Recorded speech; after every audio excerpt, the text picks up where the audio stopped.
I was recently hired to start the Florida Women's Foundation. And I get this letter because I had started this statewide group for battered and formerly battered women. And it was mainly women that are in leadership to look at policy and things like that. And I get this letter, and it's from a woman who's incarcerated. And she's there for a 30-year split sentence. And in the letter is a picture of her in her prison uniform with a very small blonde-haired little girl on her lap, and that's her daughter. And she says, "You're my only hope. I want to apply for clemency." And she explains it's a two-part process. And I'm like, "What? I don't know anything about that. I'm not a lawyer. I'm a mom who's hurting. I'm an activist. I don't want to think about it." But that picture would not go away. I couldn't throw it away. It's this precious person with this precious child, and she had killed in self-defense, and it just kept appearing. It was on the kitchen counter once. Maybe Jay had found it on the floor and put it there, but it just kept coming at me, and it was like, no, I need that picture to go away, but I can't throw it away. And so one night when I couldn't sleep, I had this epiphany, and I thought, you know what? I'm going to get that woman out of prison. And I sat down and I wrote out a description of what I was going to do. And I asked for permission. I'm going to organize women that I know who've been in prison for acting in self-defense. I'm going to organize the women who are formerly battered that I've connected with statewide. And we're going to write letters to the governor and ask him to look at this issue. So that's what I did. I traveled all over and I met with women and we started writing these letters, and he probably got a couple hundred letters.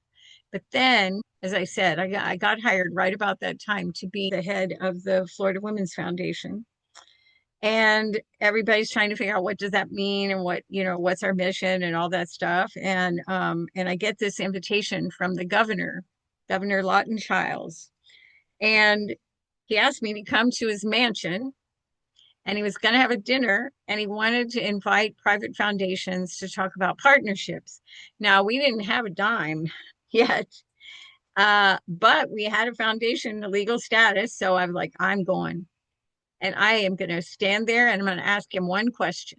And that's going to be the question that all these women have written in the letter. What are you going to do about these women who end up in prison, who have acted in self-defense? Because even the Right to Life people and the NRA believe that women have the right to self-defense. And they were some of my players later in the game to convince the governor. So the reality was it made me super nervous. I drove 4.5 miles. I had my really nice hat. Somewhere there's a picture of me in this hat with a bunch of people with the governor. And I had my question, and I wrote it down and I practiced it, even though I knew it by heart because I've asked it a million times in 100,000 places. When I get to pull up in front of his house, he's getting out of his limo and he holds the door for me. And I think to myself, buddy, you're in trouble tonight. And that was my attitude, was just like, I'm just going to kick ass wherever I can. So I go in, I'm meeting all these people, and this woman comes up to me, and her name was Robin Hassler. And she says to me, I'm policy for, I think it was environment for the governor. I'm one of his lawyers, but I would love to be on your board for the Women's Fund. And I was like, oh, that's nice. Okay, sure. So let's talk on Monday. So she said, okay.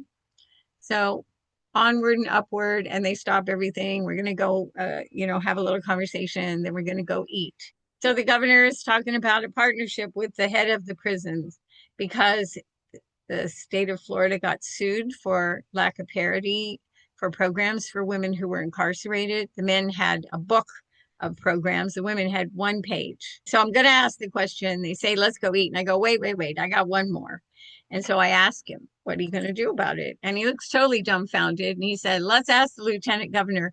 He's the head of this Florida Supreme Court Racial Justice Committee. I'm sure he knows all about it. His name was Buddy McKay, lieutenant governor. He goes on and on about it. And I'm just looking at him going, that's got nothing to do with this. It does intersect. There's no doubt about it. And you can see that in the system, that if you aren't white, you're going to end up even worse than the white woman. It's all about punishing us for defending our bodies. We're still doing it today. So anyhow, they say, all right, let's go eat dinner. And I can see in the background Robin Hassler, the attorney, and she's shaking her head. This, I think, oh my God, they're going to pick me up by the seat of my skirt and out the door. And she comes racing over to me, and I'm telling you, I could have passed out. I was so scared. And she said, I have never been so embarrassed in my entire life. Okay. And then she says, that was shameful. The governor should not have done that. Buddy McKay should not have talked to you that way. You call me Monday. We can talk about the board, but I really want to talk about how to get you in the door. So my board members were there, the high up ones, and they went in and they said, we're going to fire you. We go to sit down to eat. We're going to fire you because that was embarrassing. I said, oh, that's funny. Robin said that too. And they said, no, that was really embarrassing. You were disrespectful. You put him on the spot.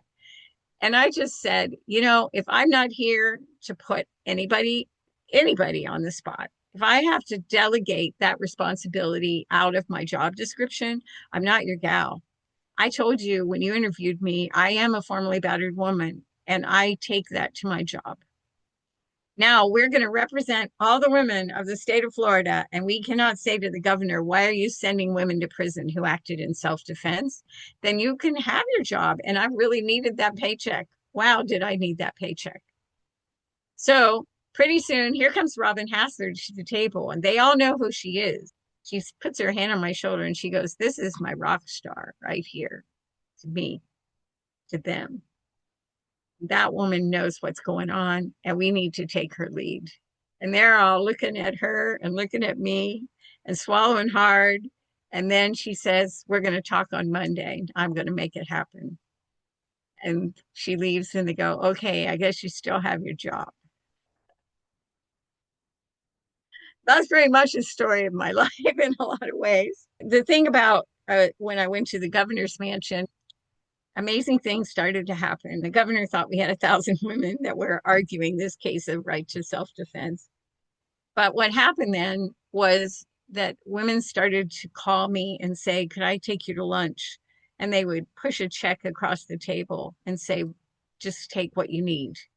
So I rented cars and brought their families to Tallahassee to rehearse, and then they would appear before, and it changed all their lives because they'd never had any kind of closure. It was a lot of hurt around what happened. And so they came and they had their day, and I paid for them to eat nice food, and they went to a nice house where we had the dress rehearsal and everything. But it was a game changer because suddenly the governor and other attorneys for the governor were very interested in what we were doing.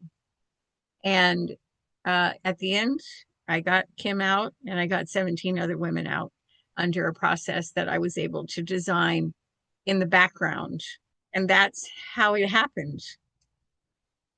And I realized from the whole process that there was no going back.